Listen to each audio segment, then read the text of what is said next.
Hello and welcome to another episode of Speculative Speculations. I'm Varsha, I'm Jared. I'm Chris. and this is a series where we talk about speculative stories in all their forms. Today, we are continuing our way through the Inhibitor trilogy. Is that what the trilogy is called? Probably. By okay, very interested in this. By Alastair Reynolds. We finished Revelation Space a couple of weeks ago. We did Chrysalids in between as a little bit of a break book. And we are continuing on today with Redemption Arc by the same author, second book in the trilogy, which is probably called Inhibitor, the Inhibitors. Um, Today's discussion is going to be up to chapter 6 of the book. And hmm Jared has a lot of notes. Hope they are good ones. Or no, mostly complaints. All right, we'll hear about them. Just little notes, little notes. Hmm. Short story for today is Blood Music by Greg Bear, who was an author that I was eager to check out. hmm So that's nice. And then excitingly for us, because Octavia, I don't know why I keep saying Olivia, I'm so sorry. Octavia Butler is a favorite here on this podcast. Next week is a short story called Blood Child by Octavia E. Butler. And we're going to be reading up to chapter 11 of Redemption Arc. And if you're curious about what we'll be reading next, we'll decide at the end of the book whether we'll continue on with the trilogy with the final book of the trilogy. But meanwhile, we've decided that we will read Solaris at least as a break book or as a breakup between this and the next thing that we read. And yeah, with all that said, Hey. Redemption Arc. How are we doing so far? Uh, yeah, Mr. Reynolds, it's not you, it's me, really. Uh, we're talking about breakups, right? No, uh, I was I was I don't know what it is. There's something I don't like about his prose, and I'm trying to put a finger on it, and it's just it doesn't pull me in. And I wonder if part of that is that like I still have no sense of place in the universe where all this is happening. Like can I just get a star chart or something? Like something to give me an Yes. idea of what where this is going on and and like he's introducing all these agencies, but I have no connection to these agencies. I don't know where they are. I don't know why these characters are connected to these agencies and why these agencies are against each other and the what are they the demark something or whatever I don't know I don't remember the names um but there's a certain lack of history that goes with Mm. these agencies and how they came about that makes me not care about their presentation. And I'm hoping to get over that because I really because there's a lot of stuff in here to like, but it's I just can't feel it. I don't there's no connection. There's nothing there. And we finally did get connected to older characters later in the last hmm chapter, chapter 6 there. And so that at least there was something to latch on to. Uh but the first 5 chapters were pretty rough to get through. I don't know about you guys. Mm. Interesting. I wanna sort of take a guess at maybe what might be bothering you because it bothers me a little bit. I didn't have like a completely negative experience with that. I rather enjoyed these chapters compared to I think how most of I, I mean I think I was like gleaming at the end of the first section that we read from Revelation Space, but after that I think it veered off a little bit for me. Um and but this one didn't feel quite like that, and I think, sorry, my mic's trying to fall down. Um, the um, the characters that we met in this one, I am at least there is something for me to latch on to and like about them. Like everyone we were introduced to in Revelation Space felt, I don't know, a sociopath the right word. Like they didn't seem to care about anything. They seemed like vaguely terrible people, and didn't seem to have any emotional attachment. I think we were mainly following Volyova and Sylvester in the previous book. But everybody we've met so far seems to have um, something that we can use to latch onto. Actually, maybe I take that back about Skate. I started to like her, but then in the second last chapter that we had with her, she feels a lot Volyova like in terms of like uh, just single mindedly having an agenda that maybe we're not super aware of what her goals are. And I think maybe that's so that like I have two guesses about what might be bothering you, Jared. At least like those are bothering me a little bit. Like so I'm not getting completely attached to it. And there may be a little bit biases that I'm carrying over from the previous book. It's one, the stopping so incredibly frequently to describe technology. I appreciate that to a great extent in a lot of my sci-fi that I enjoy, but I feel like this one is just doing too much of it for me to really enjoy it. I guess with like the prologue, so much of it was describing the way that Skade, her various neural paths were Hmm. interacting with each other, which is great, but then we spent too long on it for me to like reasonably enjoy it. I would have appreciated that if we'd gotten that explanation over the course of several chapters, maybe instead of like all at once in one go. And I forget what the other thing was. So that's my main issue. Yeah, I mean, I sort of feel all of what you're saying. To me, it's more of the same as Revelation Space. It reads the same, and like I do agree with the prose. I do agree with the backstory. I'm not hating it. I'm not even disliking it. I quite like a lot of it.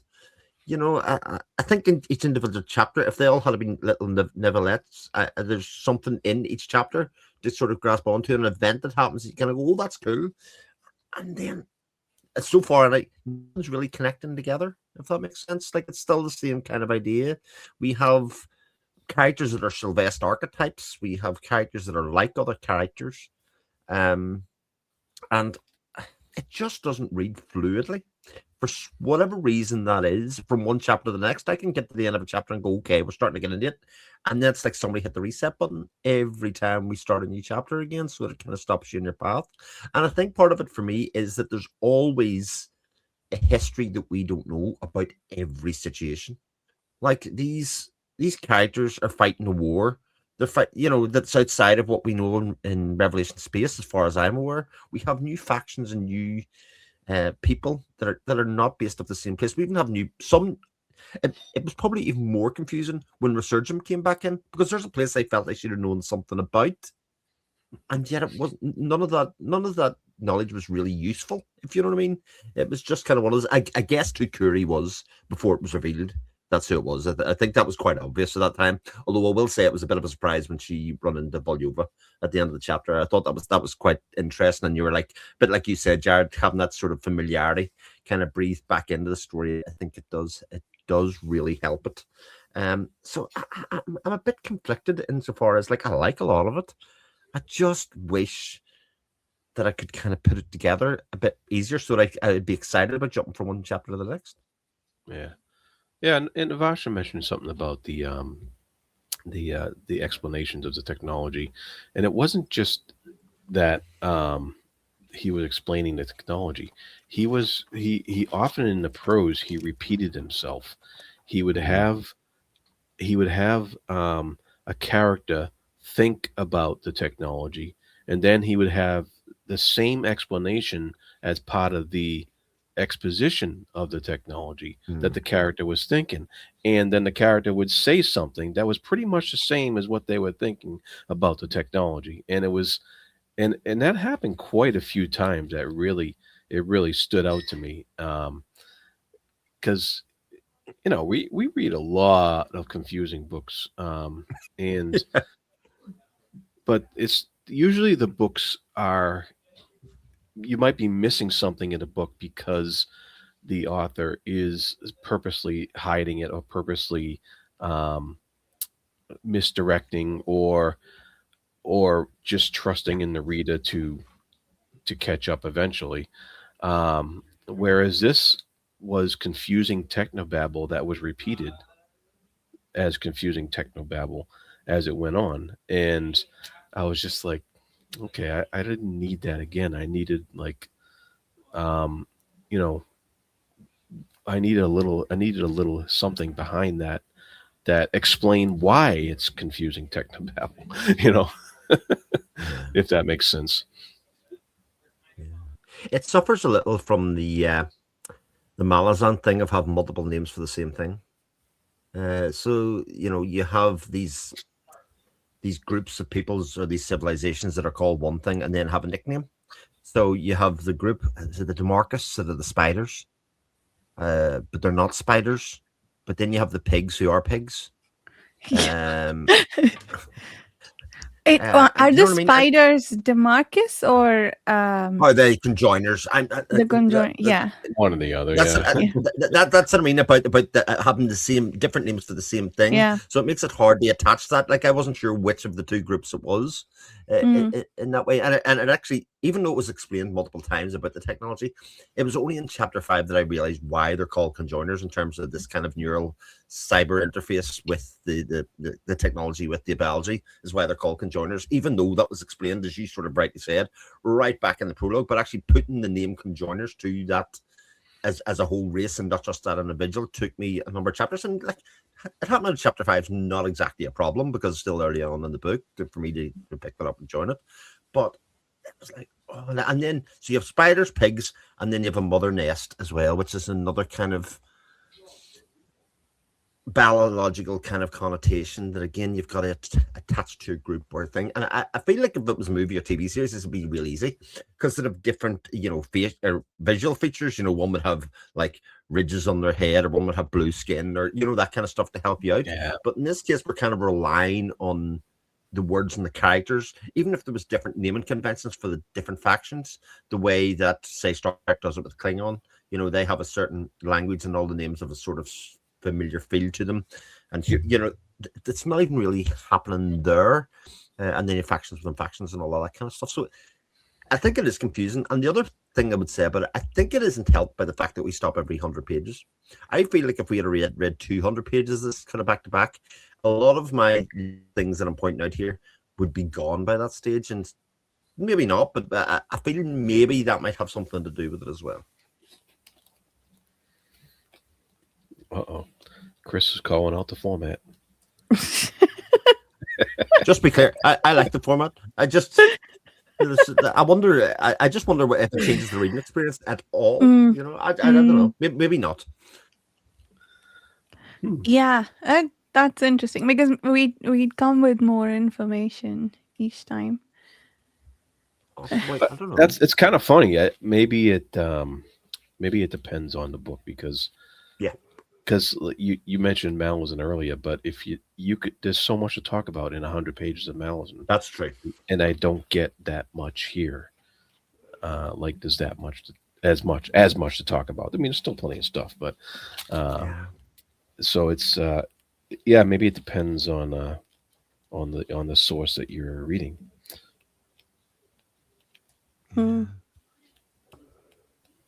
Yeah.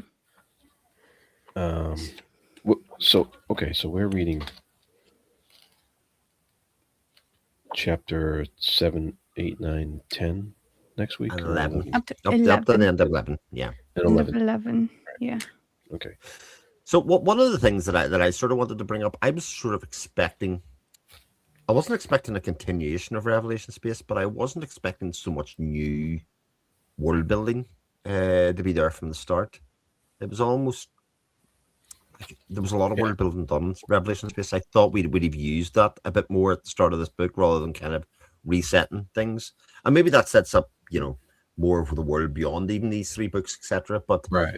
I'm sort of a bit frustrated that we didn't actually have something to grab onto a little bit. Like I said, Resurgence came back, but to no real, other than just being a place name. It wasn't. It wasn't really referred to anything or meaning anything. Yeah. I think the conjoiners were mentioned a few times in Revelation space, but like as a conjoiner ship, I think the light huggers are typically conjoiner ships, if I remember correctly. But you're right. Yeah, I did want. Yeah, Revelation Space closed things out nicely for most of the characters, at least the main ones that we were following. Mm-hmm. Voliova and Kuri were open, and we did end up seeing them again in this book. But yeah, you're right. It was completely different from everything we knew. I think Chasm City is a little bit of a central Yeah, hold here that we have, which I think the prequel book to this is Chasm City. I think it talks about how the plague happened or the immediate aftermath of the plague. But interesting. Oh, really? Huh. mhm. Cool. Yeah. I mean, it is pretty cool that by the time you got through chapter 6, you get the inhibitors are coming. This Mm, Yes. this doom and gloom prediction stuff, uh, and that really does like go, uh-oh, how is the human race gonna survive this? Yeah. How this once this alien race with this million-year plan, um, it that that's tense, and it's a good, uh it's a good bad guy, kind Yeah. of to something that hopefully he's going to set it up so that all these disparaging um factions will find a way to come together somehow to Yeah. try to stop this inhibitor, you know coming in with the can of human raid and killing them all. uh we'll see. human. Oh my god. the so the prologue, that's also inhibitor machines, right? That it has to be the machines that chased Galliana and her ship Mm. down and destroyed the brains of everyone except Galliana. Yep. How do you say But her name? well, they Yeah. are described as in the prologue. They're described as black goo, isn't it? And then they're described as black Mm. shapes. I think in chapter 6. So that the connotation of Ooh, that color would yeah. sort of lead you to Mm, believe that. Yeah. yeah. She was talking cubes that I think she also described them as cube machines at a Oh, was it goose? Yeah, microscopic yeah. level, Could have been. if Yeah, I yeah. remember correctly. I read so many things this week, including the short story we're about to discuss, that remind me of Leviathan Wakes. Oh uh, yes, yes, yes. I get that. Yeah. this one and what was that? Blood Music. Yeah, we'll talk about that when we Love get music. there. But Yeah. yeah, the anyway, that was cool. I think it was like, how much did you guys think it do you think that it was a reasonable expectation at the end of book one that the next two books would be about humans versus inhibitors, or did you think that it might go somewhere else? I think that's the most reasonable default assumption to Mm. make. So I think it's kind of cool that even though we didn't start with characters and parts of the galaxy that we knew already, we did start with that conflict right away with Galliana thinking of these machines that are chasing them as wolves. And they must have encountered a different installation of the inhibitors than I guess Sylvester and Co did. Hmm. Um, Sylvester and his group know that maybe there's hope within the Shrouders. Maybe they're building some technology that might help overcome the inhibitors. But yeah, that was interesting that we started with that right away. And can we talk about two things that happen in later chapters? But Sure. Yeah. I remembered now, and then I thought they were pretty cool. One is that this whole notion that time is nothing to the inhibitors. One, they are they want to kill sentient species because they don't want something bad to happen 13 billion years later, which is interesting. Like, I don't think I thought they were gen it was a generic sentient things will go to war and destroy the universe, so we don't want that. But it seems to be that there's some specific event that they're trying to avert, which is interesting, the Mhm. inhibitors. And the other thing, the this notion of, I think, not quite time travel, but in like timescape wise message from the future thing, which I think was briefly introduced in the previous book towards the end, like when they talked about these machines that live inside black holes, which can Mhm. like send messages back in time, or like basically readjust reality.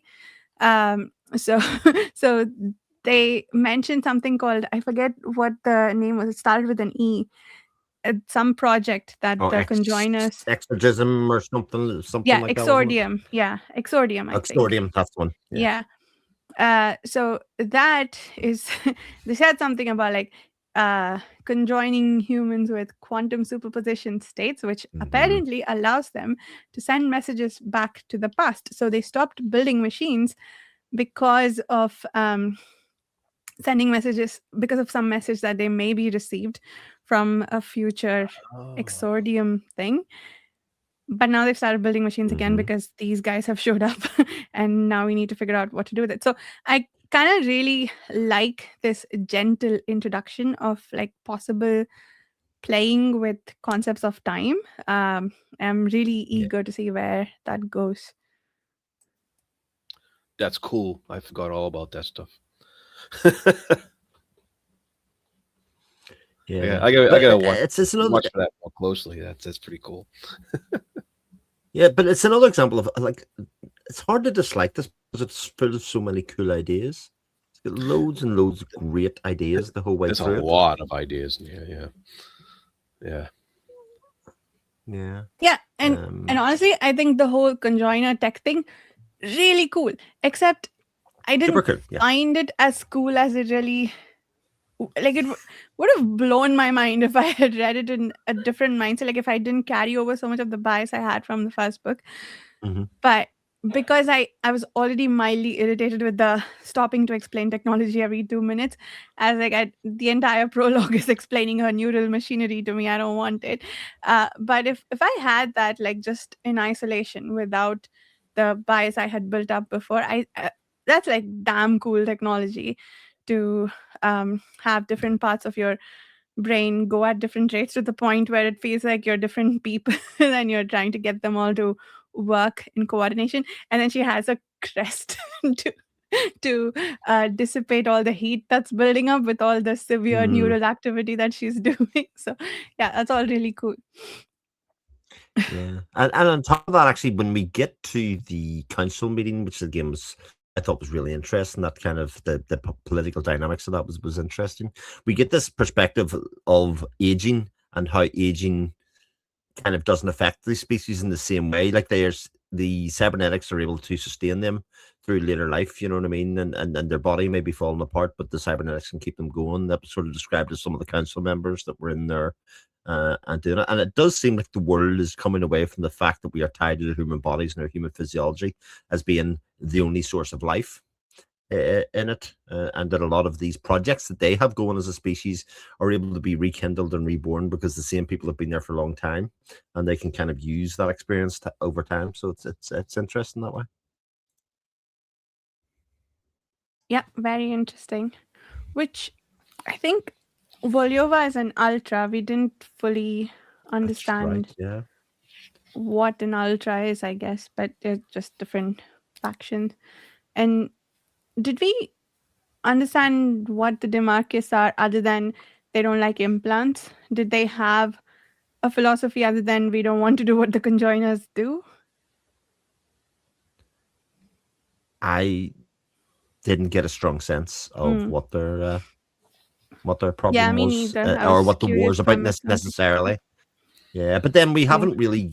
had some sort of tan about it. It's been a lot of chasing ships, and a lot Mm, of chasing ships in the stars and suns and all of mm, that kind of stuff. And you better watch out for this other faction rather than actually mm. explaining the detail of what it is, because even the council meeting was much more concerned about bigger events than just this war. It wasn't really about the war. It was about kind of this exordium kind of thing that Yeah, was going on, this building ships, which probably is linked to the fact they started building ships because there's a war on it and they need more ships. So the needs of the now outweighed the needs of the warning, so to speak. yeah, Hmm. yeah.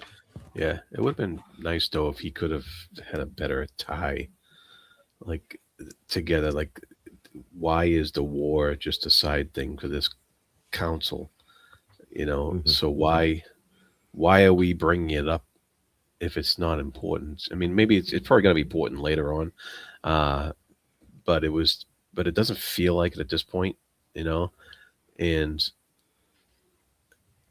like if we just had a little more history there, if those if the exposition in the book could have been history instead of repetitive technology, I Mm, think I would be in a much better place. yeah, Yeah. yeah. We got some background on the war, but yeah, not enough to explain why we need to know about it now. I think I agree. Mm. This, I mean, it was again like because we don't know enough about either faction to really care either way.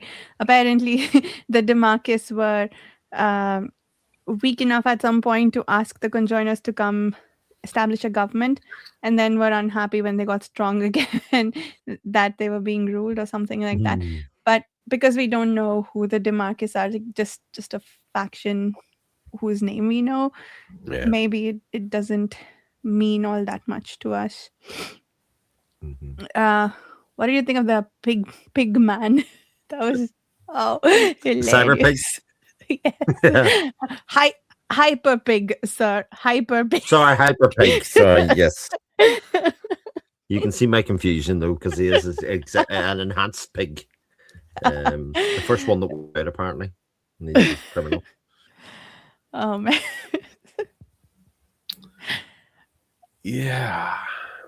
I wonder why. I Jared's wonder not why. impressed. I wonder why he chose pigs. I don't know. Yeah. I I mean there Well, may be a scientific explanation for Yeah, it, right? With no, yeah, they got. Yeah, he gave one insofar as they were breeding these pigs to harvest the organs because they're close to human right. physiology. Was not with the explanation that he gave yeah. within the book, and then it sort of took on a life of its own in some way when they Yeah, Yeah. got them to be smart. So it's pig valves for hearts and pig platelets for hair, from what I remember, like the two things that I looked Yeah. up at some point. But yeah, so I mean, in one way, it completely makes sense, but in another, it's so ridiculous. It makes me want to laugh. But, yeah. um, It What almost felt was like he was making these characters just so he could say, just so he could have the other characters go pig. yeah? yeah. It's just What okay. was it? Yeah, was it sort of implied that they were resistant to the inhibitors, possibly though? Oh, Oh, Because he survived, didn't he? It wasn't on the same ship, but because he was was hiding away on a ship where basically everybody else was dead, wasn't he? Wasn't he? was that ship destroyed by inhibitors? Can you remind me? I couldn't remember No, how we don't. everybody had died. We don't know that it was inhibitor. It was a Mm, different thing. But they basically get the ship where basically everybody else was dead, mm, and the only thing that right. has survived basically is this pig. Mm, So we don't yeah, know what it caused the accident, but there's something about this pig that made it survive. Whether it's survival yeah. skills or maybe it's just an important character of the future or whatever. But it's sort of there's a drop of like something there because we get the Mm, physiology and the genesis of how they were made, etc. huh. Yeah. I didn't connect the inhibitor with that ship being destroyed. I had actually no idea why the ship was destroyed myself. Yeah, I yeah, don't think yeah. there I was don't. I anyone. don't remember why. I don't even remember how the dead people looked. Were they dead in a strange way, like the people in Galliana's ship, or I don't know. They mentioned he mentioned it was hard to tell dead bodies apart from live bodies in space. Mm. and uh, and so why would I'm not sure how the inhibitors work because it seemed like Galliana's situation was different. Yeah, they had some machines coming out of their brains. Yeah, Yeah. So yeah, I guess they didn't have machines here that destroyed them. Then something Yeah. happened to the ship. Hmm. Interesting. was it just another faction who doesn't Yeah. like pigs? So it did, like an awful lot of setup. Yeah. Yeah. Yeah. Could be another, Which just another faction. Yeah. which means we gotta give more chance here. Mm-hmm. See where the setup goes, Yeah. Yeah. and Yeah. hopefully, I would like it if this book gets into the action a little faster than the last one. Yes, That I would would hope so as well. that would uh, that would redeem this arc. Ah, I Nice. see what we did Jared's there. having a punny day. the What was I gonna say? Yeah. Yeah, and the Demarcus apparently want their pig back. It's like we want our prisoner back. Yep. That's a criminal pig. So We want Super Pig back. Yeah. what else? What did we think of Skade? Oh, so yeah, there were some very Sylvester and Voliova like characters. Like I said, I think Yeah. Skade was very Voliova like, I think, in her sort of whatever she wanted that Clavane was refusing to give her. But there were a few people that I liked in Mhm. this one. Clavane was one of them, I think. He seems to have some like morals and principles that he stands behind. I feel like he'd be an interesting character to follow.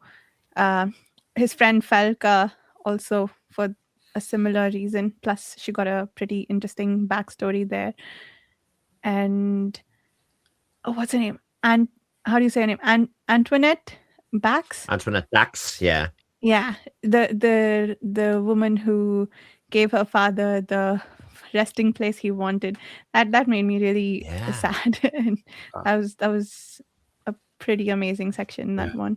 And what was her Yeah. relation to the council or the universe or whatever you? Oh, she was a demarchist. She was just in a contested zone where she shouldn't have been. She was near the gas giant Right. Yeah. because she wanted to bury her father, but she was somewhere that she shouldn't have been, and so she got warned a few times.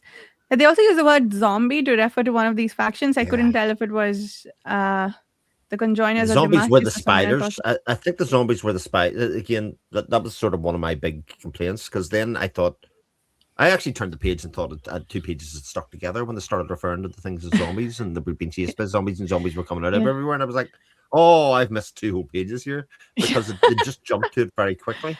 And I was like, oh, yeah.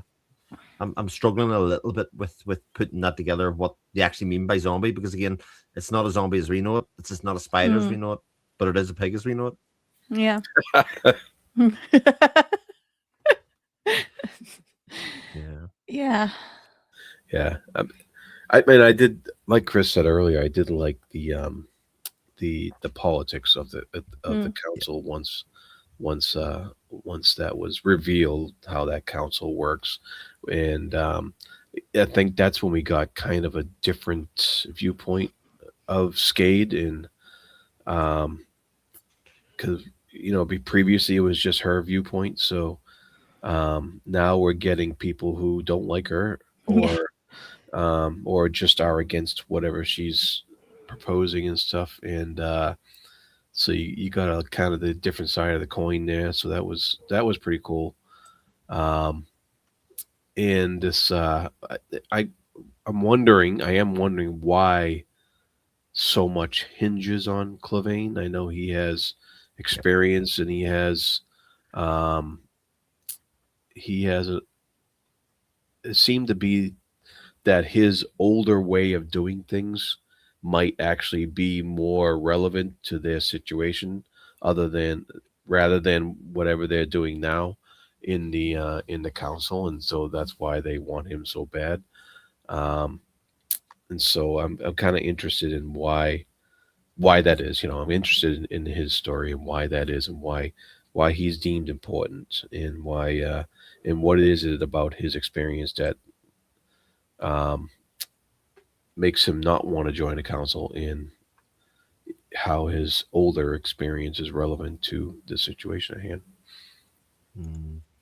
And he's also a bit of an outsider in that world as well. He's a radical thinker that they needed at a time when the girl that Gabriella or whatever you call her at the start that they recognized being part of her kind of background. So yeah, he's an interesting character, Clivian, surely, and also Felka then with the blindness and making of the molds and the touching of the face. I really liked that part as well. That was very, very cool. That explanation of how she made those molds so she could recognize people and touch them, Yeah. and that was amazing. Yes, that was pretty cool. Yeah, that's why I liked Falca. She seemed like a stable, chill person Mhm. who like this she overcame a lot of difficulties, and she's like sort of worked out an important place for herself, and everybody's respecting her in the council. So yeah, rather like her. Mhm. Um yeah, Clavane apparently knows the location of some weapons or something that these guys think they need to fight the wolves, as they're calling them, but inhibitors, right? Yeah. Yeah. So again, that those weapons are a big, interesting question for me because who made them? Where Yeah. did they come from? Are they from the Amaranthum? Is that why the making of these weapons were they why the Shrouders etc. died? Were they why they had to be wiped out? And if somebody knows what they are, how did they know about them? Was there a message sent back through time as part of the experiment, etc. At that stage to kind of to tell them where these weapons are, or to help them out? So there's lots of interest and intrigue with just this idea floated of there are weapons over yonder hills. We got to go get them. It's almost like a quest is being set up, a bit like in the first book when Sylvester had his Yeah. quest to find out what was going on in the Shrouders. Yeah, that's interesting. So I had a bit of a question about that. So in the previous book, um, Reynolds did a lot of this interspersing our two threads with each other, and Mm-hmm. usually to no real effect. They were just like two things that were happening at the same time that we just kept interleaving. This time he didn't do that so much in any chapter, but like he just jumped from thread to thread and that was it. He didn't interweave anything except for this bit where we started with uh Kuri's story, and I think we took a brief intermission back to Skade's story where we were told about the weapons, and then we came back to Kuri, and Volyova says the inhibitors are here. So I was wondering whether the weapons Mm-hmm. to have something to do with what Volyova found. Um, Yeah.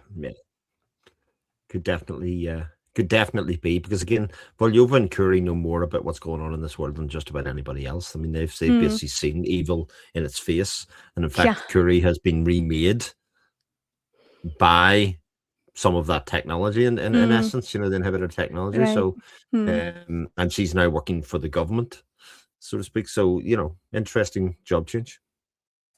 Yes. I'd be curious to see how she became this inquisitor person. Did she like just land and make up this job title for herself? Like Mm, now I'm gonna look into the bombings. Yeah. yeah, What that was cool. else?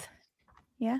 We talked about Antoinette Bax's ship's sub persona that keeps calling her Little Miss. Yes, Beast. Yeah. Beast, yeah, Beast. Yeah. that's fun. Yeah, that one, Yeah, those interactions were cute. I like those. yeah, The it's fun disapproving stuff.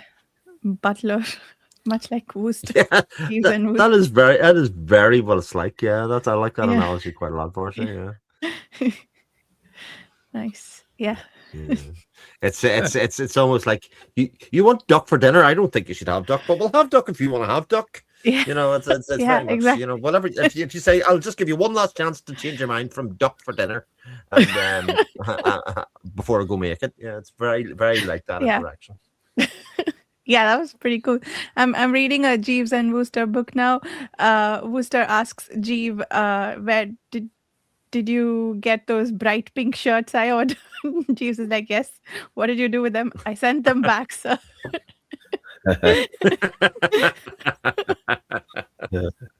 Very good. And was just like, yeah, Jeeves knows best. He knows what he's doing. Gonna leave him alone. Very good. Anyway, yeah, that's what it reminded me of. And Jeeves gets mad at Wooster because he refuses to stop wearing this ugly ass cummerbund, apparently. Anyway, yeah.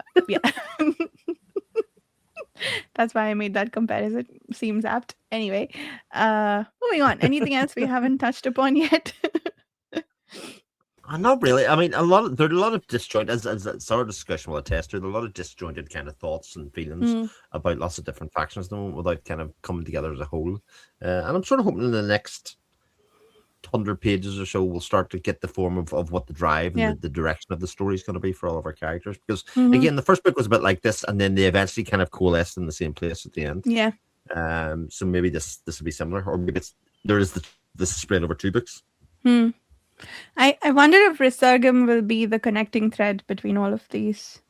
Oh, speaking of cool technology, I really love the description of like the comet that was hollowed out, and the Nightshade had to like come in and land inside it, and that was pretty cool. Yeah. Anyway, more cool stuff. Yeah, definitely. Lots of cool stuff. Yeah.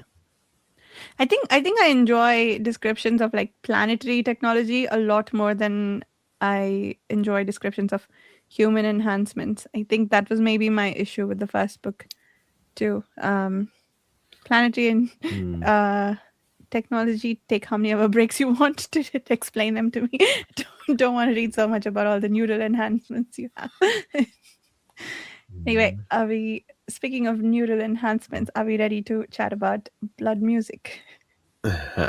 By Greg Bear. We are indeed. A Bear. long story. Yes.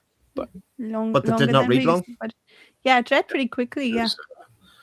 It was pretty nice. Yeah, I liked it. Yeah. Well, we'll go for. I'll try and do a summary if I don't keep breaking up here. So summary is: man works at genetic engineering company, injects himself with genetic engineered bacteria, sees improvements at the start, and then it starts to all go wrong.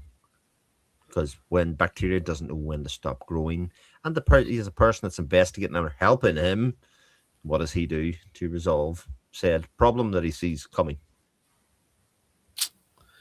Yeah, that's interesting. Yeah, because I mean, this story was kind of simple in its message, in its theme. You know, the whole idea of a single human death is a tragedy, but killing millions is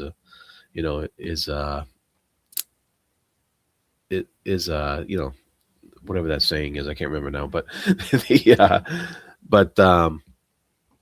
the killing millions is history, you know, and he's talking about committing genocide on billions of bacteria and stuff like that, and then he's most sad about a single human death, and so that kind of runs through the story, and the story is told as straightforward as that is. The story is actually told very well. I liked the flow of it. I liked the writing style. I thought the characters were interesting. Even the guy who was injecting himself was an interesting character, even though he was kind of a selfish person. But it was still interesting to read all this, because it was just totally believable that somebody would do this, and that. Yeah. And the reactions they had and all that stuff, it was all just very like, yeah, this sounds spot on to how things could go down sometime in the future, you know. So yeah, pretty good stuff. Definitely. Yeah. Did it remind you guys of the Martin short story a little bit, in the sense of these creatures that you bring into your home, so to speak, without really knowing what they'll do, and then they just like go and build a house inside of you. it reminded me of that, and also once again of Leviathan Wakes. Um, but Yeah, it was. I mean, you could see, but I'll not say see the end coming, but you could definitely see the direction of travel of the story, and insofar as at what point does this stop? It'll not know when to stop growing. It's just bacteria. It'll just keep on yeah, reproducing and wanting to escape. And but this, the illusion that it was looking for a galaxy, like the human body was its galaxy, its solar system, yeah, was a cool idea. And that it was spread when he was going and sitting in the bath. It was pink, and he was like, "Oh, this is cool. It's just sort of horizons and looking about and see what's going on." You're like, "Uh oh, yeah, this yeah, ain't good." Yeah. yeah. And it's also a Uh, really, really interesting take on artificial intelligence because mhm. it's not, it's creating an intelligence, a biological intelligence, which we don't even know what it is, Mhm. versus, the typical um, silicon artificial intelligences that are very much built in the image of humans. These are completely different, and they will presumably grow to be one unified mind, perhaps. Um, but yeah, but maybe like have factions and go to war, because they were starting to do that a little bit inside this guy's body. Uh, but yeah, they're like just a completely alien sort of intelligence, which I thought was really cool and like Yeah. completely different and like a very refreshing take on artificial intelligence. Sorry, Chris, you were saying something? No, I was just going to say that's totally yeah true that it is basically an AI story, which makes it all the more jarring Hmm. when he throws the thing in the bath to kill him. You know, Yeah. it's like the most unnatural act for a doctor or something to do, and he just it Yeah. happens in the spur of the moment, Yeah. and and it's so effective in the story for shaking you out of your malaise because what it does, I think, is distract you from the fact that you know he's got them in him. That the handshake Hmm. with the other doctor where he's got cold hands and he says, "Oh, he must be more nervous than I thought," and I Hmm. was like, "No, I know what that means." And I think the readers, I think Oh. that's very clear. The readers do it, but that moment Oh. when he kills him off, you think, "Oh, maybe he has saved him. Maybe that's the end of it." And you look at the story and go, "There's not long left to go. The story. Maybe Yeah. that is the end of it." And then we have this really interesting resolution with him and his partner, and how Yeah. they kind of can join it and then mate and then basically become one and then take over the world. It's actually the Yeah. story goes in the end. Yeah. That's Yep. that. That's really interesting. There's yeah, and that's the other thing, that it just went in so many dimensions. When he threw that lamp in the water, it I was mainly concerned for the fact that he killed his friend, but then he thinks about it as committing genocide, which is exactly what Oh yeah. it was, like a killing of like this, like billions of intelligent creatures apparently. um so yeah, Yeah. that was interesting, just Yeah. that whole perspective. And I like how the when the I can't remember his name, but when the subject Hmm. uh says that his bacterium were exploring things and trying to figure out his his ID and his soul and stuff like that, whatever. And the doctor's like, "Well, I thought you were their god or something," Hmm. So you had those that's very similar to, like you said, Sand Kings, where he Yeah. this guy was supposed to be their god, Yeah. uh, but That's right. then it goes further on, and I liked I really liked like you said, the shock of that, the lamp being thrown in there. That was, like you said, really like whoa, a whoa, moment in the story where you're like, wow, is this the resolution, and is this how this is defeated? But of course, in a short story like this, it's defeating the enemy is not the point of the story. The point of the Mhm. story is, is a a cautionary tale, and so I thought that was pretty cool. I thought that was just well done how he finished it off and handled it. Um, I do really like Yeah. the mention of bug juice with lab ethanol mixed with Dr. Pepper. I can imagine how that tastes. I'm just like, oh man. Yeah, it sounds terrible. The Okay, wait. I think I might be missing something here with how he got infected. I thought he maybe caught a little bit from the bathtub. Is that not what happened? Did the doctor he went to meet, did the I professor think, slash researcher infect yeah, him? I think he had it long before that because I think the other doctor had Interesting. it as well. Or Oh, from maybe he meeting the didn't have guy. it, but maybe from meeting the guy when he shook his hand. I think Oh, the clammy hand is when they transferred to him, and then he went home damn. to Okay. his partner, and then spread it there because his partner had it as well independently from him. By the time he got Hmm, home, it didn't happen after that fact, so it had to happen at some that's true. stage Yeah. Oh, yeah, in that between makes that. So, sense. Okay. um, because they were both saying they both felt a little unwell, or not right, Hmm. or what's going on with my body, and it's Yeah. sort of like this. It ends in this note because on one hand that sense that you'll lose your sense of self is one of the most basic horror tropes that there are. Hmm. All over like the thing basically trades on that kind of idea, but then it sort of ends in this idea that, well, that's the end of world wars, that's the end of Hmm. conflict, that's the end of all Yeah. of these things in society, because we all are one being with one goal, Yeah. and that's good.